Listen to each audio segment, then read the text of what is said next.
Good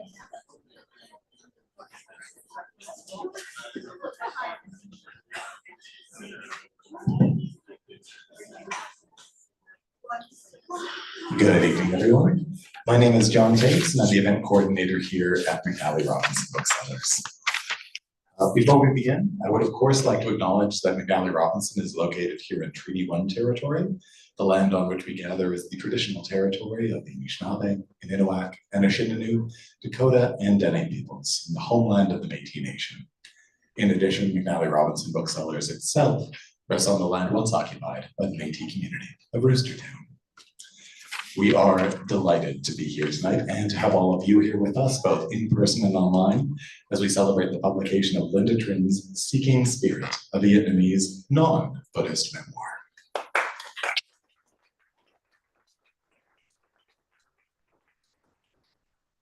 Huge thanks to Guernica Editions and their Microland publishing imprint for, well, publishing this book in the first place, which is a vital part of any book launch, but also for making this event a possibility. We're so very grateful. To give you a sense of how the evening goes, there will be a reading from Linda first, and then we'll move along to a conversation hosted by Rowan McCandless, which will take place at these regal velvet chairs to my left. Following that, there'll be an opportunity for you to ask questions. So please do allow those to percolate over the course of the evening. If a question does occur to you, please just put up your hand and I'll approach you in a non-threatening manner with this microphone. That just ensures that everybody watching at home can hear your question. We are not commenting on your ability to project your voice. And if you are one of those people joining us from home, please feel free to write any questions you might have in the comments or the chat, and we will put them to Linda as time permits. Seeking Spirit is an interconnected collection of essays in which Linda plays with form and structure to show the interconnection of life events, trauma, and spiritual practice to move from being a passive believer to an active seeker. She has an incredibly able host here tonight, as Rowan McCandless. If you're familiar with her own wonderful book, Persephone's Children, that is also a book that plays around with both form and event in a fascinating way. So I'm incredibly looking forward to the conversation and also looking forward to listening to Linda read from this book as well. I'll just tell you a little bit about our guests and then I will leave the stage. So your host for this evening, Rowan McCandless, is the Governor General's Award finalist in nonfiction. Her book, the aforementioned Persephone's Children, A Life in Fragments, is also a co-winner of the Eileen McTavish Sykes Award for Best First Book, a National Magazine Gold Award winner and Journey Prize Stories alumna. Rowan is also the nonfiction editor with The Fiddlehead and has another project brewing, which we're all incredibly excited about. Linda Trin is an award-winning Vietnamese Canadian author of fiction and nonfiction for children and adults. She is the author of the already deeply beloved Win Kids series. Her work has appeared in various anthologies and literary magazines and has been nominated for numerous awards. The Secret of the Jade Bangle co-won the Manitoba Book Award for Best First Book. Linda immigrated to Canada with her family from Vietnam when she was 3 years old. She and her older sister were raised by a single mother, surrounded by an extended family in the West End of Winnipeg, after her father passed away when she was 7. Growing up, she did not see herself represented in books, and that absence influences her exploration of identity, cultural background, and spirituality. She lives with her husband and 2 kids in Winnipeg on ancestral lands, Treaty 1 territory. Please give an enormously warm welcome to Linda Trin.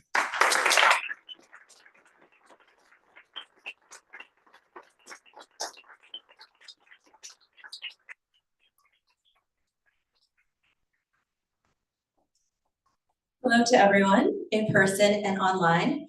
Deepest gratitude to everyone here for being with me to celebrate my newest book, baby, my first book for adults.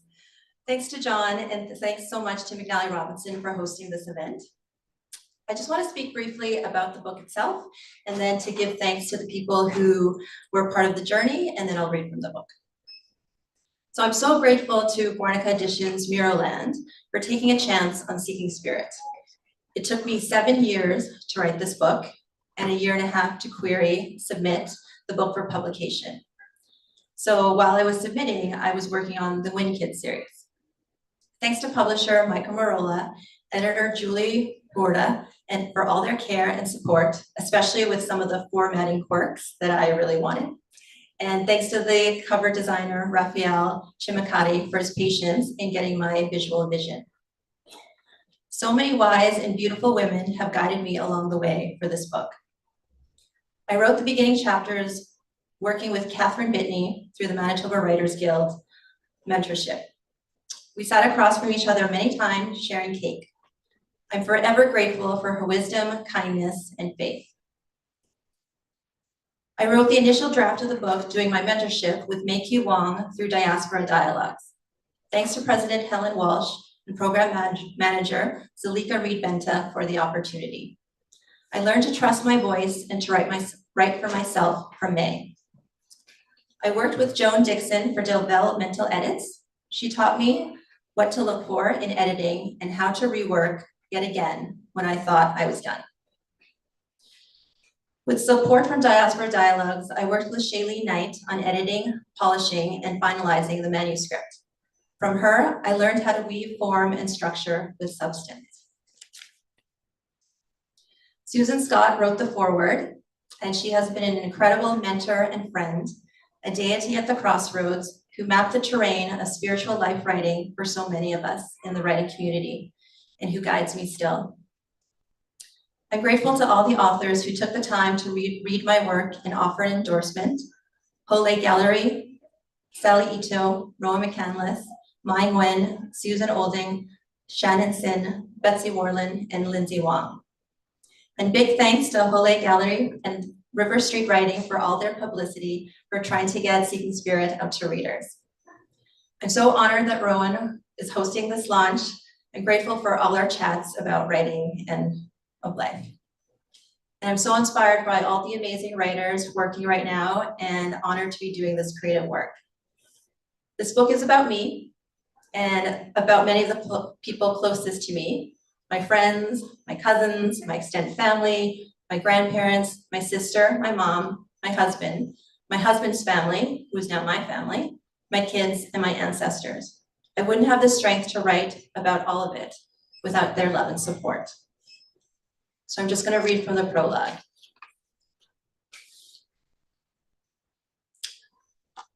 Is this it?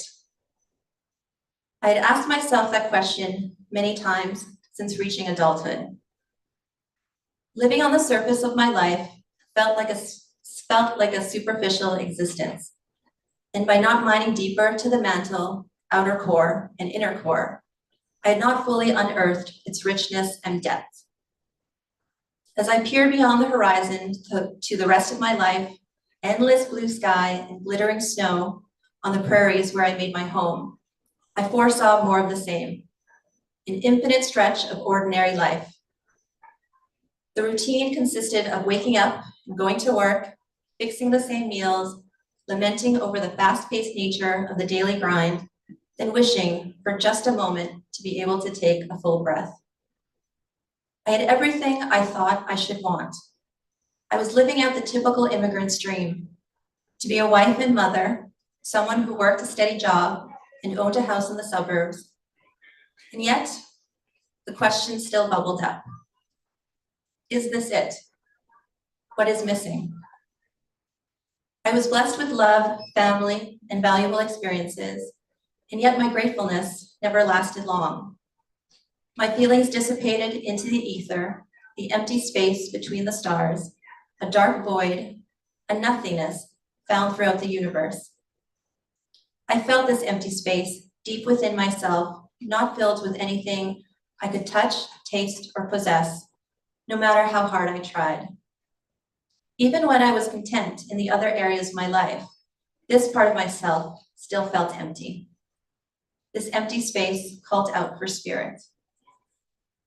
When I thought about spirit, I imagined some sort of light that illuminated outside and inside.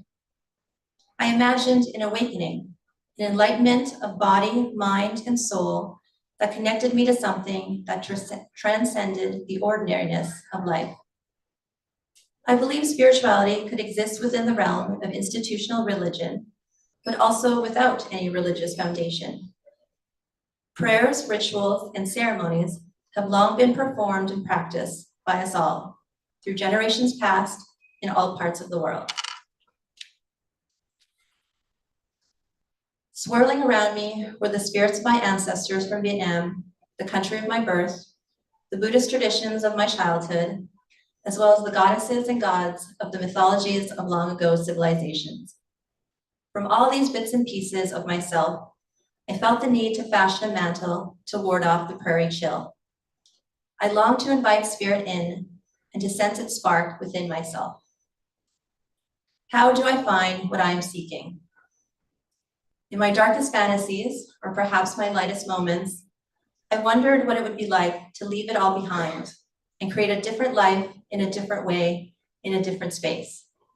Quit my job, travel the world, find myself. What would it be like to leave all my loved ones and all my responsibilities? That might be too extreme. I didn't want to leave behind the life that I had built.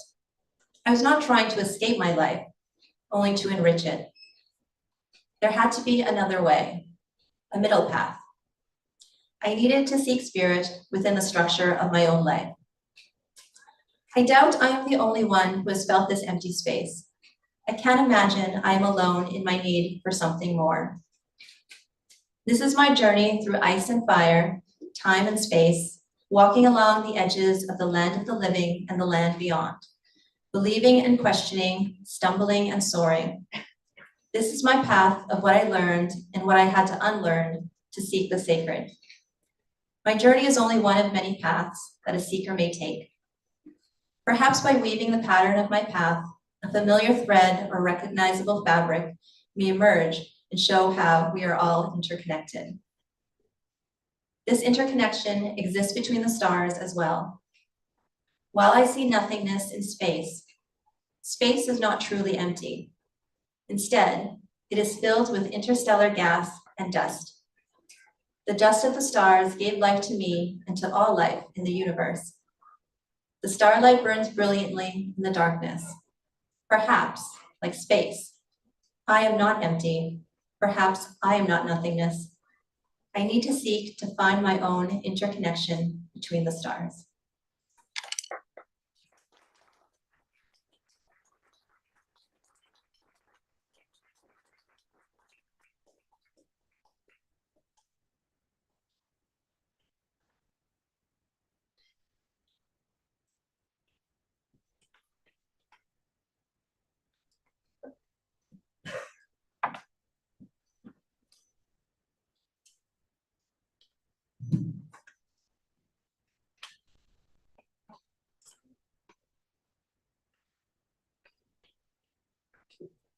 So it feels like this is just another one of our conversations, sitting at Stella's and drinking chai and One of our nice lunches, talking about writing, Yep. structure, Yep. deadlines. The dread lines. Yes, we all have to watch out for those. So get right into the book. In your prologue, from which you just read, you wrote, "I can't imagine I am alone in my need for something more." What do you think that something more is, and how it will apply to other people? I think like living here and having our basic needs met, there is also this idea of, well, what could fulfillment look like? What could purpose, what could meaning look like? And in that way, to be a more engaged person in the world, to be more of service to the community. So that was something that I was feeling, that I had reached these goals that I thought, but there was still something that, I still wanted to achieve, and I couldn't consume it, and I couldn't buy it, and it wasn't a person, it wasn't a job. So hopefully in writing this, the journey of trying to find what it is, then other people can see something that's relatable to maybe what they're searching for in their lives. Sounds wonderful. Certainly something worth pondering. And when I read your book, and I have read it 5 times because it's just that good. I would think about these things too, about spirituality and how things kind of connected, and 5 times. I'm looking forward to my 6th. Thank you. Speaking of ritual, how important was it for you as a child, an adolescent, and an adult? I think ritual was always important. It was just trying to find what fit. So when my father passed away, we practice the Vietnamese tradition of ancestor veneration. So there was an altar in our house, and my mom would make offerings to him and light incense. And it was something that when I was growing up, I didn't know if I truly understood it. It was something that she practiced, and it gave her a great sense of peace. But as I was going through it and I had questions and I didn't know what to do with my questions, I knew that I wanted something of faith in my life. I didn't know if I wanted that necessarily. And so that's kind of what started the search. And so ritual was important, and it was introduced to me, and then it was kind of like a jumping off point to find other things. And so one of the things that I talk about in the book that became important in my external and internal search was collecting rocks from all over the world. And so I do talk about that a lot, and just something from a place that meant something to me. And so when I hold it, then I can think about, you know, who I was at that time and the place itself. Your book really resonated with me, as I said 5 times and counting. I sought spirituality myself rather than accepting Catholicism. By the age of 10, I was done with the church, and Greek mythology was really my entrance into spirituality and the divine feminine. Can you speak to some of the goddesses that guided you on your spiritual path? Well, we could talk about goddesses like all night, I think. Yes, we could. I think like you, Greek mythology was a way in for me as well, for world mythology. And so I think Athena was something that who really resonated with me, a goddess of wisdom. I remember getting a poster of Athena at the Greek pavilion when I was in junior high. And so that was in my bedroom for a long time. It helped guide me through university.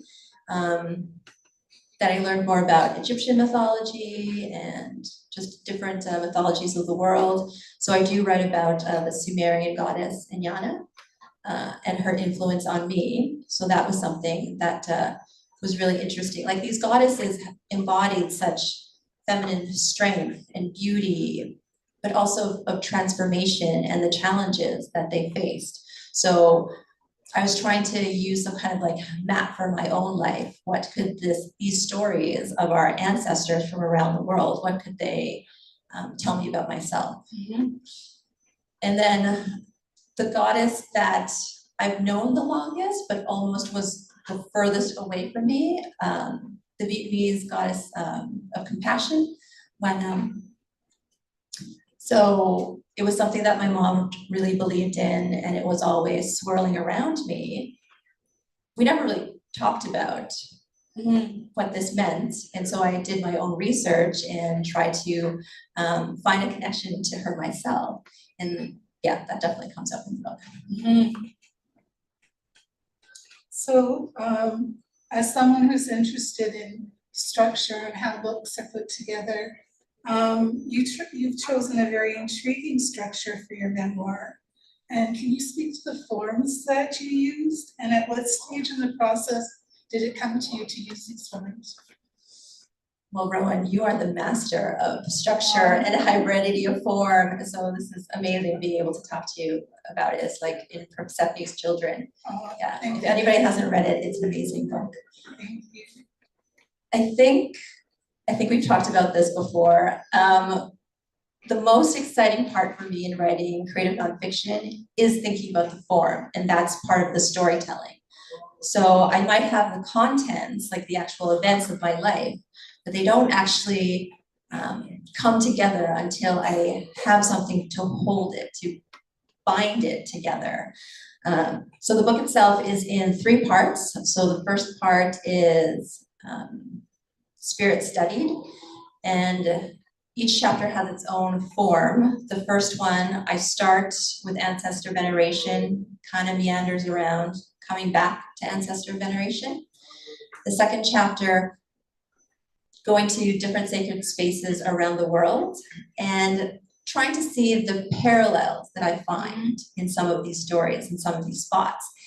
And so it was really important to me and talking to the publisher about the columns have to fit and the lines have to line up the correct way. And I know when we talked about that, you're like, oh yeah, that makes sense. You would need that too. Because that in itself kind of visually showcases what I was thinking about for that part. And then the chapter 3 talks about my Jnana descent into the underworld, into the 7 gates. And I kind of follow along in what are the things I have to learn and unlearn going through that. So the second part is spirit experienced, and it's a specific period of time in my life, going through a lot of change and transition. The form is the American author, speaker, expert on organizational change, William Bridges, talks about change and transition, and he also discusses Moses leading the Israelites out of Egypt and wandering the wilderness, finding the promised land. So I use this as a jumping off point to think about how change is external and transition is internal in the challenges at work, in my personal life, and what I'm trying to figure out with spirituality. So each of the chapters has a self-contained grid, which was also very important to me for formatting, that talks about my endings and my middle and my beginnings. And then in the third part, I talk about practicing spirit. And so it's called a non-Buddhist memoir because I am thinking about the different elements of Buddhism. I'm having questions, so I don't consider myself a Buddhist. So I talk about mandala, mudra, mantra, thinking about it in terms of a very traditional Buddhist point of view, doing a lot of research, discussing how it impacts the people closest to me, and then kind of pulling on the threads of, well, how does that fit into my personal narrative, and how can I give permission to myself to take it as more of an inspiration and to morph it into my personal spiritual beliefs, and then my creativity and my journey as a writer. Did you find that it was difficult to present those forms to your publisher? Did they get what you were trying to do? Yes, and it was, yes, they definitely got what I was trying to do in the manuscript, and that the form was part of the actual storytelling. When we got closer to, like last summer, actually proofreading the book and formatting it for the actual printed copy, then it was kind of a discussion around, well, what about these columns? Or what about this image that you want to put in here? Well, that's very, very important. So I just want to make sure that it's in the way I want it to be. And you understand this, you're Absolutely. Yeah, that form really influences what content you put together with it. So, yeah. And you did a masterful job. You did. Oh, that's so much coming from you. That means so much. So another question. You've traveled to many places in your search for spirituality. What are 3 of the locations you cherished, and what insights did you glean from them? Yes, one of the things that I love most in the world is travel. As my family knows, I drag them around. And to sacred spaces. So most of the time, these are ruins. So I'm always very excited to show the children the ruins, and my son is in the front. It's like, yay, more ruins. And my husband sometimes is just like, I just want to see something that's still built. But these are sacred spaces that have been built by people generations ago who have this kind of idea, this knowledge of the sacred, and what does that mean, and this closer idea of faith and history and nature. Ooh, there's so many of them. I remember going to visit the terracotta warriors in China with my husband and my in-laws, and it was amazing just to see the idea of the afterlife, that the king, the emperor, was so fascinated that he wanted to take it all with him. So soldiers, chariots, horses, all made out of terracotta, were buried with him. And the most interesting part about that visit was that you could buy a book that was published locally, and then the farmer who was part of the group who found the tomb in the 1970s, he was there autographing the local book. So I don't know if you remember. So I remember it said like, no pictures, no questions. I really wanted to ask him, although I mean, like, you know, there was a language barrier, but I really wanted to ask him, how did that feel to open up something that had been almost lost for thousands of years? Was he haunted by any of the ghosts of the emperor? So that was something that was, that still sticks with me. Halong Bay, which is actually the cover of the book, is in northern Vietnam. And the legend goes that dragons descended down to earth, and they spat out jewels and gemstones that became the islands of Halong Bay. And I've only been there a couple times, but it's one of my favorite places in the world because it's otherworldly and it's misty, and it feels like this is where the other world, the divine, meets the real world. And so it was very important that that was something that I represented on the cover. So I think by going to all these sacred spaces, it just reminds me that there's so much extraordinary moments in ordinary life, and just to be inspired by so many generations past. When I hold a rock that I've, you know, taken, borrowed from a place, then I can still bring my mind back to that, and to that idea that we are all connected, and that people have been searching for faith, and spiritual fulfillment has been going on for so many generations. If you were to offer one or two takeaways from your book, what would you like to share with folks?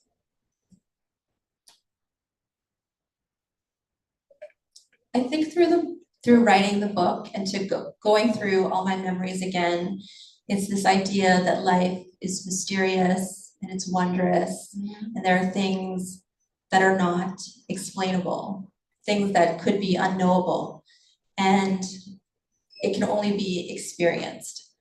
So it's not a judgment or a validation that I'm looking for the book.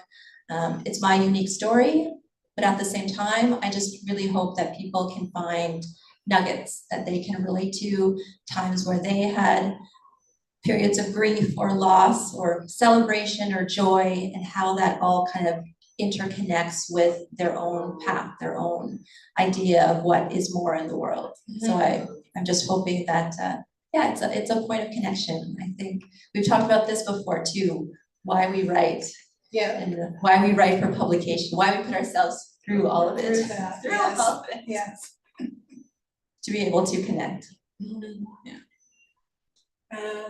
In terms of other questions, I'm thinking, how do the goddesses play into your everyday life?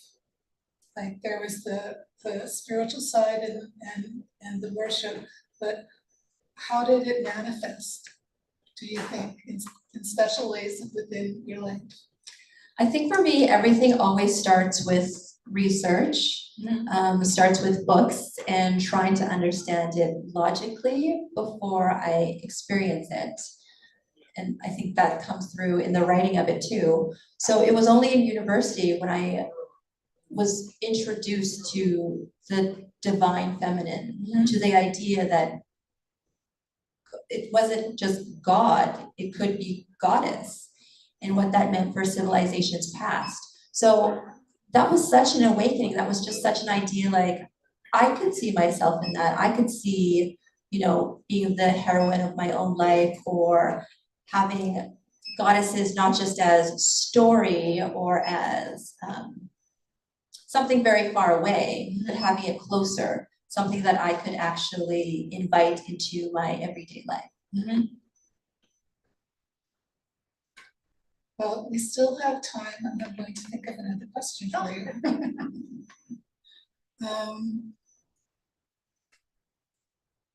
Did you know when you were picking up, like I know for myself when I was searching for my own spirituality as a child, that for me, one of the mainstays was the library, that was the place where I could find connection to these different views and outlooks on the world. How important was, finding the books for you? Did you find that it was usually through school that you access these materials, or how did you go about doing that? I think like you, the libraries, like public spaces were very helpful. I do remember like on lunchtime at work, I would, sneak over to the Millennium Library and look through books about religion, and there's a bibliography at the back of the book as well, just to find a nugget of where does this anchor? What does this mean? Who wrote about this before? And so it goes back to, I have to think about it academically, I have to think about it in kind of that research way, but then that can't be the place where I end, because it doesn't mean anything, I don't feel anything with it. So throughout the book, I think I'm writing about, well, how do I make it personally meaningful, or how do I relate it to what's going on in my life?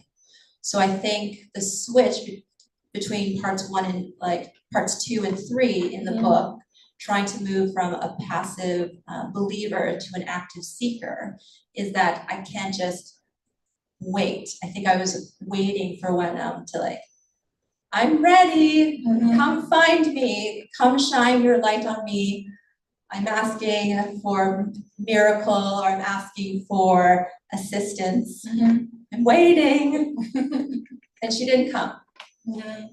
And so feeling that, like, okay, well, what is another way I can go through it? So around this being active and really thinking about, well, what can I do? So my spiritual journey really was parallel to my creative journey. And having a point in my life when the kids were not so young anymore, didn't need constant attention, there I could find a space for myself to create, to actually write, to start to write the essays that became the book. And so that, I write about how that, intersects with the spiritual journey. If I think more on the book, it certainly was something that connected with me on a spiritual level, and as a woman, it really resonated. What do you see the legacy of this book being? I hope that the book, because in the book itself, I ask a lot of questions. I think the theme would be, I'm searching while questioning. I know there are no answers for myself. It's in the questioning is where I'm finding faith. So hopefully it's just more around the idea that, does this ring true for anybody else? Do other people see how it could relate to their lives? And then thinking about the kids series that I wrote, the Win Kids, and how there's so much spirituality that bubbles up there. And I've been asked this question about, are there themes in my writing? I kind of really just think about, well, I write about the same kinds of things. That's what brings me back to the blank screen. And it's really in how I want to explore it from so many different angles, and what other form can I put it in, I think is part of the thrill as well. Well, I think we're ready for some questions from the audience. John, there you are. So yes, just as a reminder, if you put up your hand, I'll wander over to you with a microphone. We do have a question online if you'd like to start off with that. And Lana was wondering, is ancestor veneration experienced as two-way communication or more one-way in terms of remembering the family who has passed away? It's a good question. I don't really know. And that's part of the questioning or the seeking part of it, not completely having all the answers. For my own personal experience, there are prayers that are given to the people who pass away. And I do write about feeling the presence of people who've passed, especially my dad, on certain occasions and at certain times. Thank you. Are there any local questions at all?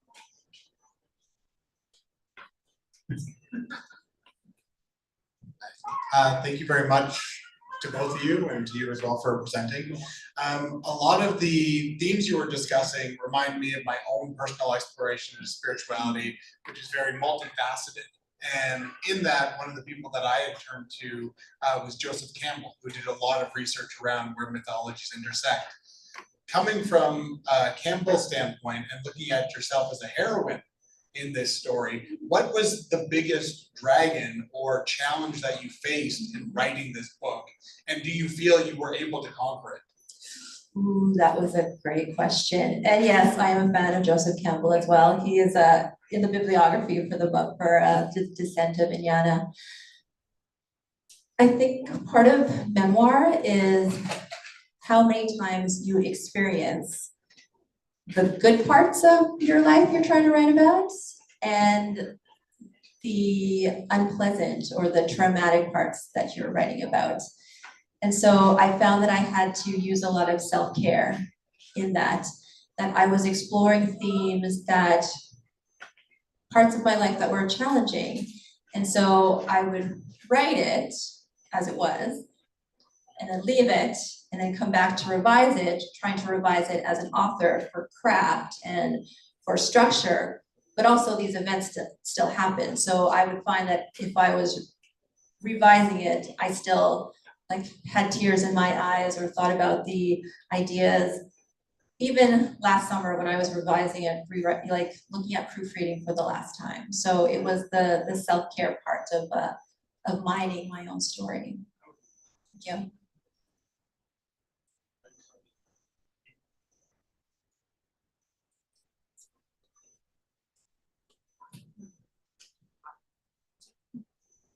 Yeah, I find it so fascinating that there's so many subgenres of memoir emerging. And just wondering if there are any spiritual memoirs that you drew from when writing this book? Susan Scott, who wrote the foreword, also edited a beautiful anthology, Body and Soul, for skeptics and seekers. And that was something that was a great inspiration. I find Indigenous writers in Canada have really been an inspiration. Richard Wagamese, he's written a lot of books, but Embers, when he talks about ritual, is very interesting. I remember the title, We Have Always Been Here. It's a memoir written by a Muslim woman. Yeah.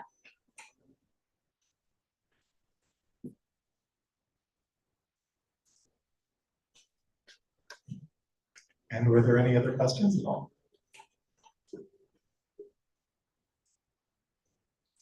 If there are no more forthcoming from the audience, if you folks would like to have any questions you'd like to ask yourselves or any closing comments, feel free. I just want to say thank you to Linda for letting me go on this part of the journey with your book. It's so, I'd say magical, but it's so much more than that. It's deeply spiritual without being, this is the way that everyone has to do it. This is about your personal journey. And I'm so glad that I get to be a part of that. We have more meetups to do, that's right, yeah. I'm so glad that you were able to host this launch. It means so much to me for you to be a part of the journey. You'll always be a part of the journey of the book as well. Thank you. And just thanks to everyone who came and spent some time with me here in person and online. That really means a lot to me.